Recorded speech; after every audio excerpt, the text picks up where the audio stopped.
that know a little bit of the work that Inspire Citizens does. Global Youth Media is ostensibly kind of a separate branch of Inspire Citizens, but looking really at it through what is media literacy in 2020, and also that idea of how do we use storytelling and how do we use ethical journalism to bring out the media literacy components of what's important in the way that our students communicate today. So just a little bit of background on myself. I was a middle school teacher and a grade 4 teacher for years. Aaron from Inspire Citizens and I were co-teachers together when we met. And in the process of us doing education for sustainable development and global citizenship and all of the things that go along with that, we co-founded a group called Futures Public Radio at the International School of Beijing, which in essence was national public radio for kids, ethical journalism, and what does that look like in a middle school? And that's where we met this person here, Christina, when she was grade 6, and she became a student leader right away. So Christina, would you be willing to introduce yourself? Yeah, so I met Mr. Silstak and Mr. Moniz when I was in 6th grade, which was nearly 4 years ago somehow. And so now I'm in grade 9, and I've been working with Mr. Sostak and Mr. Moniz at Inspire Citizens, and I'm really excited to be a student director for Global Youth Media. So I'm also like a horse rider, a photographer, a volleyball player, and a singer. So yeah. Yeah, and just a quick story on that. When Christina was in grade 6, we hosted this, really, you can see the poster behind me. This was a global conference that we hosted in Beijing on ethical journalism, and we partnered with these guys from Baltimore called Out of the Blocks. They're a very famous podcast from Baltimore. And Christina, being grade 6, we were really empowering the kids to run and facilitate the entire conference. And I do remember Mr. Moniz and I were Aaron and I were having lunch one day, and we had this huge list of things to do. And Christina was walking through the lunchroom, and we pulled her aside and we said, hey, we need their social agenda planned. We need the tech setup. We need, everybody's descriptions of their workshops. We need the communication. And she's just like writing this stuff down as a 11-year-old. And she's just like, all right, I got it. And that was kind of the moment that Aaron and I knew that Christina was going to make a good, not only a great journalist going forward, but a great intern for what Inspire Citizens is trying to do. So it's an honor to have her with us today. And really, one other thing before we get going is we want to make sure you know that what we're going to talk about today is not just theoretical, right? This is stuff that we can really help bring to life with you and your students, whether you want to work in concert with what we're doing, if you'd like us to support your teachers with what we're doing, or if it's just something that you want to connect classrooms globally on these different projects. So Christina's going to give us a little overview just by doing a little think aloud on some images. Yeah, okay, so if you guys look at these pictures, you can see that like the people in these pictures all look like different ages, as well as you can see like we're using different types of technology. And there's like different purposes to these pictures. So like there's one where like a kid is connecting with nature, and there's another one where they're surveying health in food. And then another one where they're using, targets and SDGs to empower women in tech, like advocacy, as well as there's another one that looks like really professional tech where it's an interview with Ishmael Bea. So yeah, like we want to remind everyone that there's like multiple pathways that you can take within this project. And I think that's something that we all know, right? Is this idea that technology is something that's in all of our classrooms, and how are we really amplifying the use of technology? Not only just to use technology, but in essence to do good in the world, to make our world more sustainable, to enhance opportunities for social justice and connections with nature, and to tell those stories of served communities, et cetera. So this is just a good quick overview. And one other thing that we wanted to talk about going in is sort of the value of the core nature of investigative journalism, right? Or ethical storytelling. And this idea that I think on the surface, and sometimes obviously for the right reasons, media right now has kind of a bad name, right? We're not really utilizing media for good. We're often using media to polarize. And are we teaching our students about that in the cerebral, intellectual piece that goes into being a investigative journalist, being, tying it into the inquiry that we're doing already in our classrooms, utilizing media in project-based learning, connecting this technology to our standards in ways that is really powerful and also helps kids to get, the full context of what's going on, not only locally in communities, but internally inside of schools, and also globally in terms of the different types of problems and issues that exist in the world. How can we make sense of our world using media? And this is sort of something I want to put up on the screen for a few minutes. And I want you guys to just take a little bit of time to absorb this, because what this is framing itself around, we use empathy to impact, or care, aware, able, impact, when we're working with teachers and students on project design or unit enhancements. Okay, so if you imagine again, when you're using media, what you see over here are things that, again, we have meta language we can work with you on and support you with to say, we need to make media that helps people with a greater purpose. What is it that we care about in our communities and in our world to amplify through media literacy or ethical journalism? There's a lot of situations here where, are we teaching these things? Are we helping students to become more aware of the attention economy, the toxic environment of social media, and can we flip that so that we're using social media for positive connections and positive advocacy? Have we ever unpacked ethics through journalism? Have we utilized what the media landscape looks like today so that kids can understand that we need to navigate and bridge, different types of populations for greater civic discourse? And then obviously ideas of self-concept and identity, both in person and online. And how can that work with us to build greater compassion for ourselves, for others, and for the systems that we're engaged with, including the media landscape? Another thing that's fantastic, we know this about media, is like, we can take our standards in our classroom and we can use media to amplify those standards. Everyone is a language teacher. Everyone should be an information and data literacy teacher. We all want to enhance compassion in our classroom, whether it's compassion for the self, the other, the environment, and so on. Makers and design thinking through post-production. Are we offering media labs? Are we offering how to revise and edit a narrative through editing software? Do we know how to listen to each other and have a conversation? Can we take collaborative skills and use it through media systems? And lastly, what's our impact? What are we going to do with this? Okay, we're not just going to turn in the 5-paragraph essay. We're not just turning this into our teacher. What are we using it for? What are we advocating for? These things? What is our local and global community connections and engagements? Are we building real relationships so we build compassionate empathy instead of just cognitive empathy? And then pieces all the way up to what you'll see behind you, and we'll talk about later, is connecting to the Global Youth Media Network so that your kids, as international journalists, can now start to share cultural stories and advocacy around the world in a safe space where they can really engage with one another through all the things that you see on this page. Okay. All right, Christina, we're really going to just kind of quickly give you now the teaser on how we unpack this with schools and with students. Christina, you want to talk briefly about sustainable development? Yeah, so a lot of our projects actually go back to like the idea of sustainable development, just because like sustainable development is such a big deal in our world today, as well as like the SDGs are such a good way to be able to like connect globally and as well as like make sense of our world using these projects. And yeah.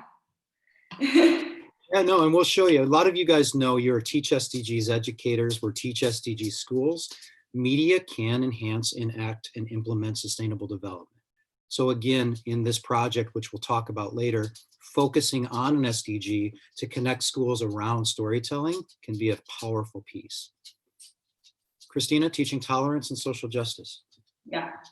There's also this thing called social justice standards, which is basically like a teaching tolerance framework. And it really focuses on like the ideas of like identity, equity, diversity, and justice. So like in a way, like you could focus on more of like connecting to a person of a diversity, like diversity of an individual, or you can focus it more on like a community and society. So for example, like the bottom left picture, that's actually a interview we did at my school, and basically we had a mosaic of voices, and we asked her about her understanding of her community, but also like her as an individual, so like her happiness and her health. So using the social justice lens, we get into like identity, but also society. And if you guys haven't had a chance to look at those standards, they're fantastic, some great meta language, and we can help you enhance that and bring those out again in your media situations or what you're doing on your campus. This is another example of something that we frame a lot of our work around, is this idea of holistic wellness. And again, you can see here we have stories where we've connected schools on what does it mean to be a healthy person? How then do we bridge it into a healthy society and a healthy planet, and the storytelling that goes around that to, again, amplify those sort of bigger whys in the media pieces that we offer. Photography is another big one that Christine will talk about a little bit later. And also even sports podcasting. That's one of the branches that we have in terms of our podcast pathways through Global Youth Media, is really understanding that we've got all of these resources on our campus of kids that are doing physically well things, but are we capturing those stories? Are we amplifying, again, these opportunities to teach kids that sports can not only be something that's good for our health, but can be a unifier for a better society? Another piece that we are really pushing right now is helping schools and helping kids to understand concepts of harmony with nature. These pillars come from a group called the Harmony Project. And again, helping students to see as they take pictures and the geometry and the interdependence that's going on in the systems and the ecosystems that we are both a part of and that we can also see. The idea of what is the human's effect on the environment in the stories that we're telling, and how is it affecting, again, the future of the planet and the well-being of the planet itself.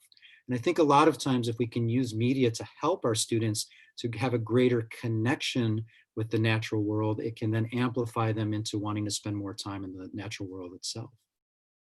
Christine, you want to talk a little bit about your photography and empathy? Yeah, so like for photojournalism is like an example of a way where like you can really like see something and then you can feel empathy for them and you take action, which is also called compassionate empathy. So like this idea of I want to do something or like act on it or support their community. And it's a really like impactful thing. And so we can talk about how like photojournalism, like there's a way you can tell a story just by looking at a picture, and you can do something about like greater social justice and greater sustainable development from that. And the goal with all of this, you can see in the bottom, is to get to that compassionate level. Are we taking what we're taking from our books and our readings and some of our research online, for example, in a cognitive sense, which is important? But then how is it that we can push up towards building deeper relationships and having a richer understanding of the world around us, right? The last piece is humane technology. Sorry, I have a couple daughters and a couple dogs. The last piece is humane technology. And this is actually something that's been put forward recently by the film The Social Dilemma. And this is a group that has stemmed out of the social dilemma, but we're looking not only, they work primarily in Silicon Valley, but we're looking primarily at how can we take some of their idea of the humane use of technology and push some of their pillars into the school, right? Or into the school environment and into the projects that students are doing. And I mean, we've seen this. And then the question is, are we educating our students on how to deal with that? Right? And I think that's some of the exciting things in the care section of what Global Youth Media is doing to enhance, the language of what it is that kids understand about how media can change the world. So here's Christina as a sixth grader. We're going to show you a little bit of an example of how students have been referencing a project through linking it intentionally to something that they care about. So let's just take a quick look.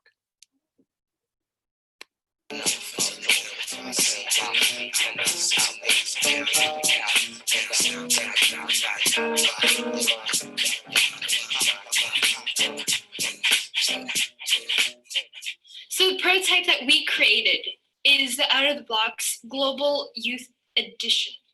It's pretty cool seeing all these different schools come together, celebrate media, and use their skills to have a positive impact on this world.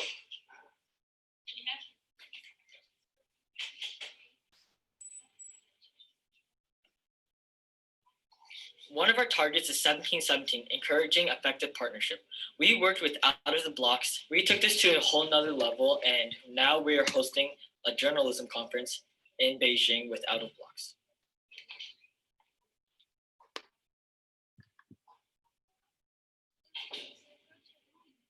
One of the SDG targets that we are trying to hit right now is the promotion of empowerment of women through technology.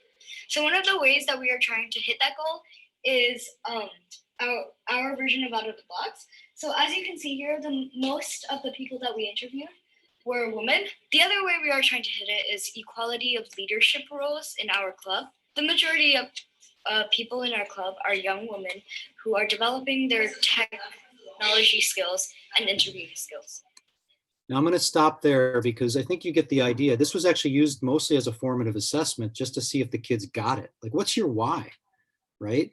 And then the cool thing is that they did it, right? They went across the street and they interviewed in Mandarin, in the home language, right? They interviewed these senior citizen women about themes of happiness, themes of family, themes of words of wisdom for kids, and then created this mosaic of voices together around this Out of the Blocks model, but they included video. I'm just going to show you a couple minutes because it's just giving you some of not only the awesome footage that the students got for connecting with these women, but just the joy in these women telling their stories, right? And you can see that they're just so excited to share their experiences with these kids. And it was just such a beautiful way for us to connect to this community right across the street. 特别高兴，今天太高兴了，心情好啊，心情好，每天都心情好。我的心是辽阔的牧场，给你洗。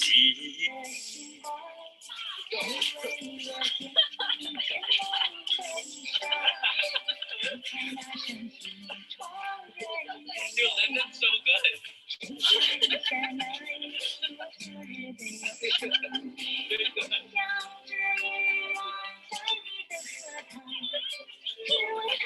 And again, there's think of the technology. This is a transition into a new theme. So the B-roll, I got to dance a little bit too over there, which is exciting.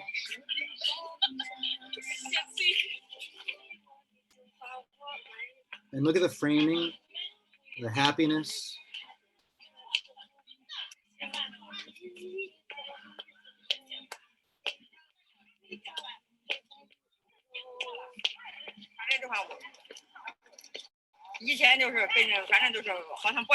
And I think, guys, sometimes we just forget that, like, we didn't need to take a bus anywhere, right? We didn't need to, if we're talking about social justice and diversity and empowering women's voices through technology, it's right there, right across the street. And our kids would have never had a chance to connect even with the senior citizen community if it wasn't for just taking this media opportunity, using a mentor model and making that happen. So it turned out to be just a wonderful experience. And then we've used that around the world to do the same type of activities with other schools and connect around this idea of get into your neighborhood and talk to people. So we're going to go now a little bit deeper into the concept of awareness. And while it's important that we connect kids to something that they care about or that the world needs, we also have to be really sensitive to the idea that, like, deep thinking and critical thinking about media is not easy. And there's a lot of nuance in a way that we know what bad media looks like, especially those of us from the United States, right? So how is it that we are educating and providing our students with a general awareness of how do we ethically approach the way that we engage with the media that we're using and or producing? So for example, just some of these images here. Look at these, this concept of attention economics. Do we teach that in any of our classrooms or our schools? Have we talked to kids about the idea that we live in these echo chambers and that there are AI algorithms that are pushing us in certain directions? How do we reconnect with nature as opposed to just connecting on social media? And then these ideas that when we do get pushed into our echo chambers, it often pushes us so far that we become polarized, and it just keeps making things more dramatic, right? And how important that is. Also, mental wellness and media, the toxicity, right, of how we lose empathy, information overload, just the noise of all the media around us, right? Things like how it leads to consumerism, right? How it leads to, these concepts of, are we cynical and not understanding about feeling happy anymore? And obviously we know what this stands for. Christina, do you want to talk a little bit about culture? Yeah, so you see like we have like the cultural iceberg there, and it's like surface culture and then deep culture, and it's a really great way for like kids like me to like formulate questions, and especially for interviews, like it's really, really useful. And then the worldview house is also amazing because it's reminded that everyone has a perspective and everyone has their own worldview. And it reminds people that like our worldview is going to be challenged and changed when we meet new people. And maybe even when we even like listen to music, whether it's like the lyrics or the song or the language or the instrument, they teach us about the world. And so things like music, art, and journalism is a really great way to connect people.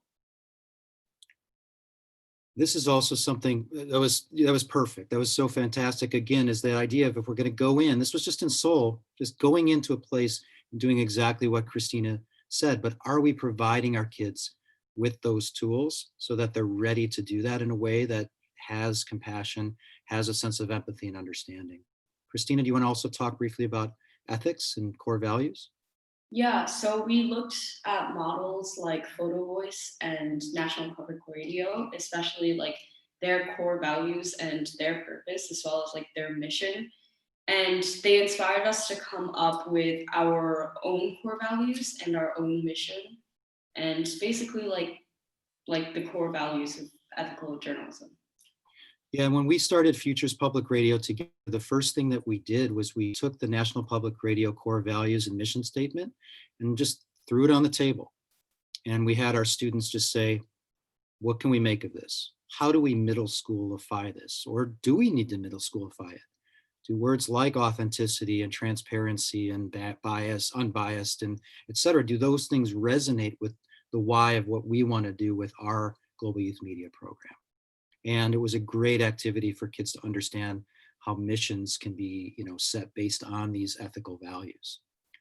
Another piece that's really critical is to ask is, what are you using in your school as far as helping students to really get into that deeper critical media literacy? And a group that we do a lot of work with based on just a lot of their resources, which are fantastic, is medialit.org. And here, for example, again, I'm working right now at Western Academy Beijing, and we're using this completely across the school, these 5 core concepts and 5 key questions, and looking at scoping and sequencing. How is it that we are consuming media, thinking about these, but then also when we read like a writer, write like a reader, how are we producing media in the same way with the same language? You want to talk, Christina, a little bit about our influences? So one of our first ever influences, as we said before, was Out of the Blocks. So we partnered up with them, and the one you saw was the first one we ever did, but that's spread around globally. And this was actually in Seoul, and it's really amazing. And we also like basically picked out other mentor publications or podcasts that we think are like basically inspirations for our projects. And so, yeah. And that's turned into this. So you can see just through what we have through Global Youth Media now is everything from Debate for Impact, modeled after the Intelligence Squared podcast, to Taste Buds, going after what, culture and cooking podcast. We've got Global Mixtape, like All Songs Considered. We've got Science Friday and Radio Lab. We've got Throughline and historical podcasts, tiny classroom concerts like Tiny Desk Concerts, etc. These awesome mentor examples that already exist that then students can unpack with their teachers like you would a novel, like you would a piece of text, etc. Thinking like a journalist, thinking like a podcaster, etc. And then we can produce more ethically and powerfully for our why and what now. Here, lastly, is again that idea of, media and identity. Do we really think about what we look like online, and what is our digital citizenship, and how do we brand ourselves? And acknowledging that that's a reality, right? How we are in person, we want to amplify that online, but we do often have, a kind of a parallel personality, if you will, online, and just making sure that we're comfortable with what we're putting out there to the world. And this is another example of that social identity piece. This is another extension of of the out of the blocks. Christina, you want to talk a little quickly about the technology that we might see in this video? Yeah, so like this was actually made by like an 8th grader in SFS, I'm pretty sure. And really he just used his camera and he filmed it, and he used like microphone and as well as like post-production work, like editing. And he really told a story with a camera. Like the questions weren't really deep, but like he really, like it was a skateboard competition, and he really identified some of the trends in the community. Yeah, and that idea again of social identity for this particular film, this particular reporter, it was something that he wanted to bring out the idea of trends. So focusing again on kind of a community identity and soul, but just watch the camera work and the technology. And for an 8th grader, it's pretty amazing how quickly these students can just take their technology to a whole new level. 여기는 신촌입니다. 여기는 신촌입니다. 여기는 신촌이에요.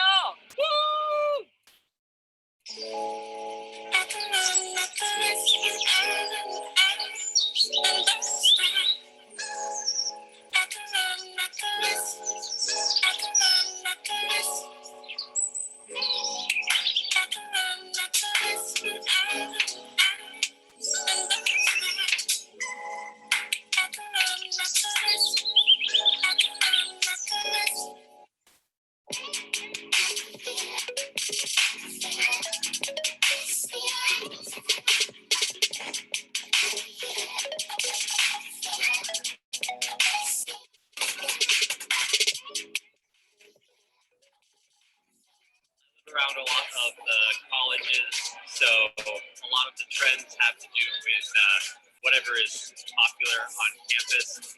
Most of it is, everybody wears their leather jackets or, some synchronized clothing, starting to get warm outside, so probably a lot of like summer clothing trends.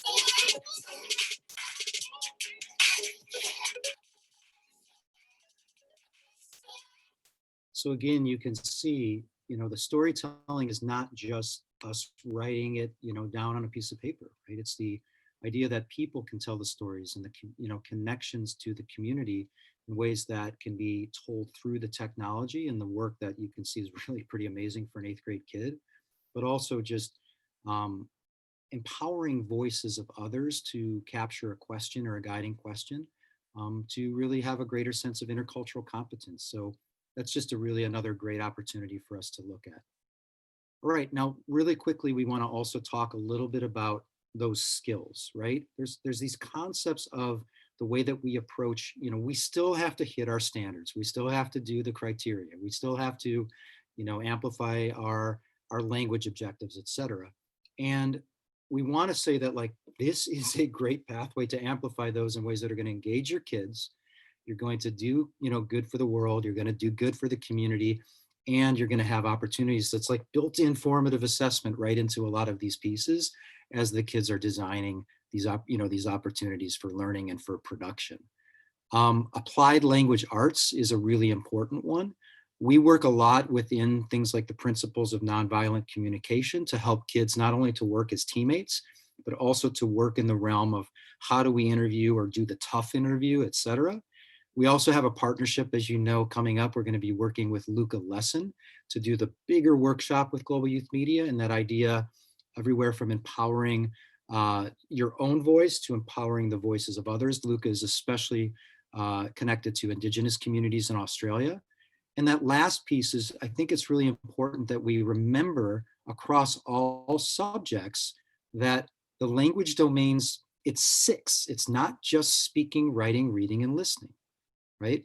Viewing and visual representation not only is a communication of what's in a lot of ways the future, but it's also a fantastic scaffold for kids that are struggling readers or struggling writers to be able to express themselves through things like photography and podcasting, through things like interviews or creating the videos that we just saw. Some of the videos that we're showing you today are not by our highest readers and writers. These are kids that often have come, Aaron and I worked in EAL classrooms and learning support classrooms all the time. And some of those kids are the ones that are our best producers of the video storytelling and the audio storytelling. One other piece just to remember, we're not going to go into much today though, is this is also part of the consumption of media.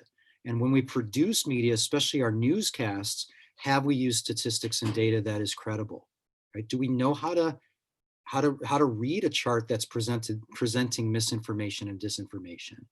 And we know that's a problem in the world right now. Are we supporting students in not only consuming those in positive and ethical ways, but also then using credible information to support the news and the stories that they produce? Same with quotations, right? Who are you quoting? Who are the experts? Are they credible? Also, Christina, just briefly, do you want to talk a little bit about this quote and some of just how this came to be? We used this on our first poster at Futures Public Radio. So we actually use this picture as like a way, like we said, like everyone has a story. So we truly believe that. And we think that everyone has their own worldview, but using something like Global Youth Media, it's a really good pathway to connect with others. And so you can do this through podcasts, photojournalism, and videos or interviews. That's all things that you can do. And this quote really tends to resonate with everybody, right? And the guys from Out of the Blocks that we've worked with, they've always said that the greatest gift you can give anyone is to listen, or one of the greatest gifts. And the idea that the secret, I think Aaron from Out of the Blocks, Christina, correct me if I'm wrong, he said something like the secret desire of everyone is to have their story told, right? And I think there's something to that. And when we get kids into engaging with people on that level, it can be really powerful. Do you want to talk a little more about that makers component? And you tell your technology story real quick. So I started out at FPR basically not knowing how to use a camera or take a video. And through this experience, I've been able to learn how to use a camera, learn how to take pictures, and also start building my technology toolkit. I have my gimbal now, I have my camera, I have my microphone, and through that, I got to learn what we can use technology for and how technology works, I guess. And you can work on the craft while you learn how to tell a good story. And I think that's a great segue, because in the end, even if you're just doing it on your phone, even if you have all the technology, it's not going to mean much, or it's not going to carry much weight if you don't know how to capture the story, right? And one of the pieces that we work a lot with on all the students across the schools we work with is just the concept of active listening, right? And that, again, that idea of I can come to an interview with one question and we can have a conversation for an hour, right? I'm going to listen, and I'm going to use frameworks like a thinking like a historian framework to continue to delve in. I'm going to use things like, how do I move from a more simple question to pushing my interviewee into the more hypotheticals, right? Or the tougher questions, the evaluative questions that are going to really get the listener to engage with the deeper thinking that's going on. And those are just fantastic things that we work on. We often call that the art of the follow-up. And I think the last thing in this section, you want to talk about media teams? Yeah, so like what you have to remember is that like we're not doing this alone. Like in the picture on the left, like that's one of like the senior woman interviews, and we had two people behind the camera, and then we had the interviewer and the interviewee. And then we also had someone behind the scenes who was experimenting with environmental sound as well as like B-roll sound. And then in the next one, it's basically we had around 8 people helping out with that interview specifically. And we had 3 interviewers, I think. And then we had a lot of people behind the camera and helping work it out. And yeah, collaboration is such a big part of it as well. And we're just going to show you a clip, just the excitement of the collaboration. This is a really cool event where we were asked there was a Shanghai Concordia has this fantastic event every year called CISMOON, where they do a Model United Nations, and they bring in some heavy, awesome speakers. And we were asked actually as a middle school from Beijing to bring Futures Public Radio at the time to be the media team for this event. And it was just so cool. We had 22 kids that went to Shanghai for 3 days, because Concordia at the time only had a written media. They had like a school newspaper, but they had this fantastic studio here that they weren't really using at the time, right? And they asked us to come out and be the media team, and it was just an absolute blast. So I just want to show you a minute of just the excitement. One other side note about this is the kid that made this video, Aaron and I taught him in grade 6, and he had some really challenging issues with being able to articulate himself in speaking and writing, right? And this actually gave him so much confidence to become a better storyteller and to put, his ideas together, that it just was just a fantastic scaffold for him. He became also a great speaker. He did some great TED Talks around global youth media, and he's also become quite a good writer. And now he actually at ISB, he leads the ISB Live program. But just look again at how he's using the camera. This is just one student to tell the story of this event.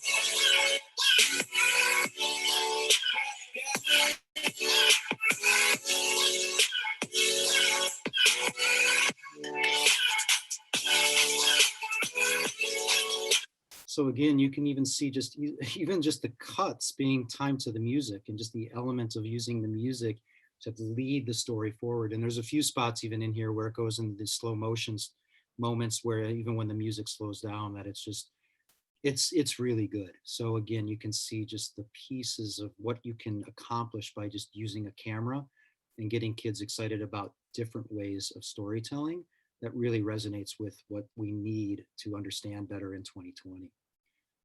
Let's back up. One last section is on impact, and what is it that we are actually doing now with Global Youth Media in terms of how can you guys get involved, or how can you guys bring this to life in your classrooms or your schools?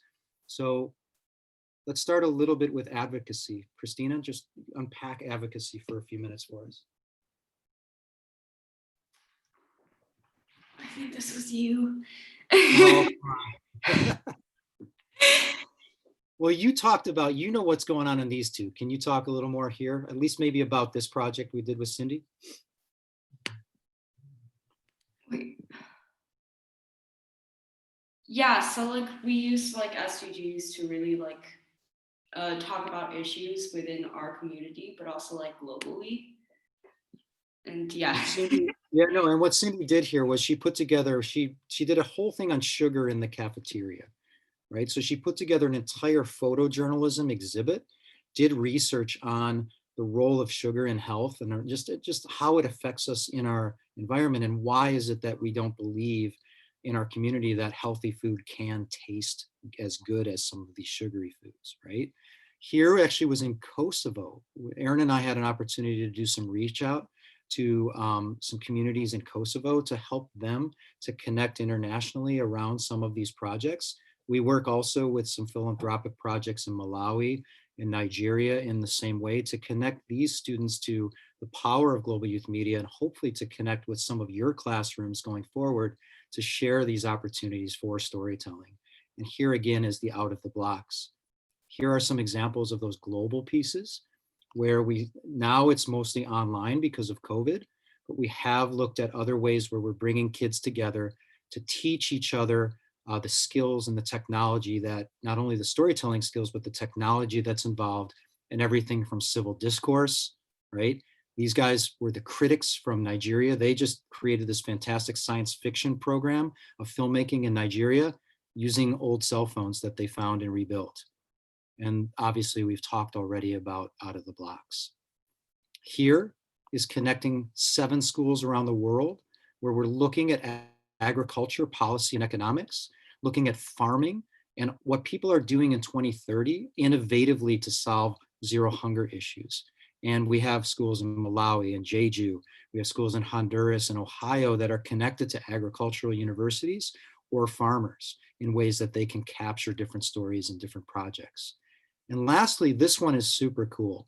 This group in the United States is called Keeping the Blues Alive.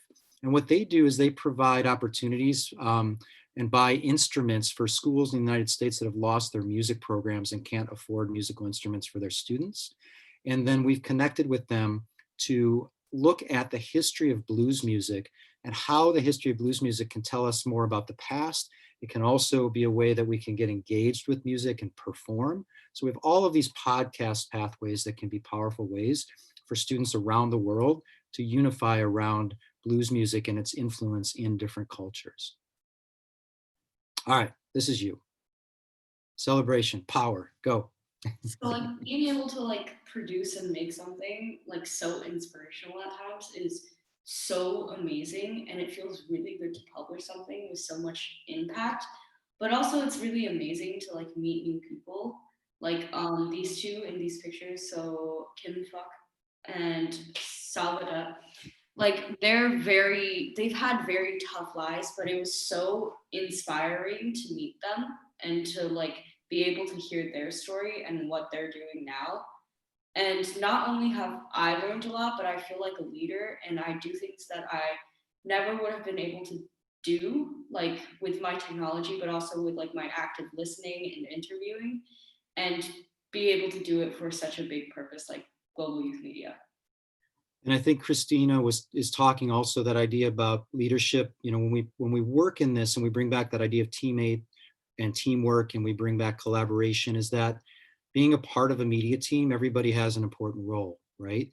Yes, Christina, for example, is the student leader for the program, but it's not because she's the loudest voice in the room. She's leading by example. She's connecting to things that matter. She's actually walking the walk, right? And I think those are the things that we also need to continue to push in our schools.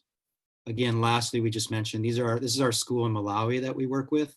Donna, who is our other co-facilitator and co-director of Global Youth Media in Denver, Colorado.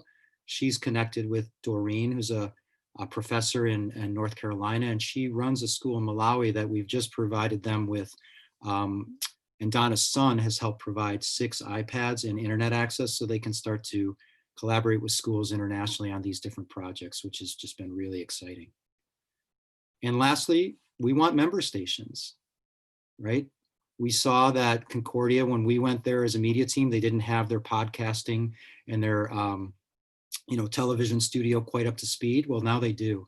They've got an applied journalism class in the high school. The middle school kids are doing amazing work, and they now have a platform called Citizen C at the school that is their own internal network of podcasting and student videos and documentaries. This is the logo for Voice Lab at Seoul Foreign School. Voice Lab has made a great commitment where they've actually taken the global youth media idea and built it into their complete semester of grade 8 design in the MYP, so that every student has an opportunity to engage with a media maker's experience.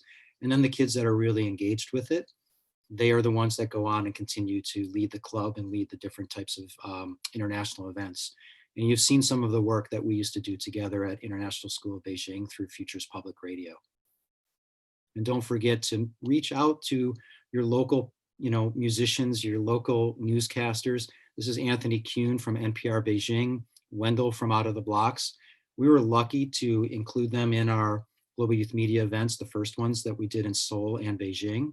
And it's just so fun for kids to see that, real people are doing this fantastic work. And you look at a guy like Wendell, not only is he just a cool person, and a cool looking guy, he's a professor of music at Johns Hopkins University. And he's just amazing with students, right? Students connect to him. He DJs when he's at the school in the cafeterias and just unites people around music and storytelling. And it's just really fantastic stuff. So we're going to just play this. This is an inspiring little outro, but it was an intro that we used to use for Futures Public Radio at the International School of Beijing when we were still there. And again, it's just a way to show you how the kids were so excited to connect with people around the world, not only the experts, but with, the other students that cared about this stuff. So I'm just going to play this for just a minute. Is it go time? It's go time. My name is Mike True Johnston from Austin, Texas. You're watching Futures Public Radio.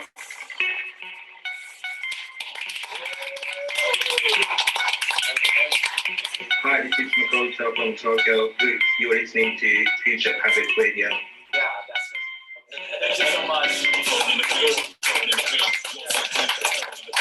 is it get? It gets thrown in the bin. What is it get? It gets thrown in the bin. Thrown in the bin. Thrown in the bin. Your CD gets thrown in the bin. What is it get? It gets thrown in the bin. What is it get? It gets thrown in the bin. Listen to me in it. Your CD is dead. My name is Justin Bedard, and you're watching Futures Public Radio. Rubbish. Hi, this is Luca Messi, and you are listening to Futures Public Radio.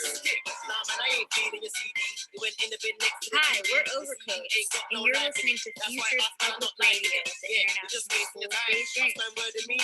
Hi, my name is Mona Patel, and you're listening to FPR. Hi, I'm Lottie, and I'm Isabel. We're sisters and founders of Bye Bye Plastic Bags, and you're watching Futures Public Radio. Thank you so much for having me on Futures Public Radio, and hi, everybody at International School of Beijing. This is Salva from wonderful South living in this Future Public Radio.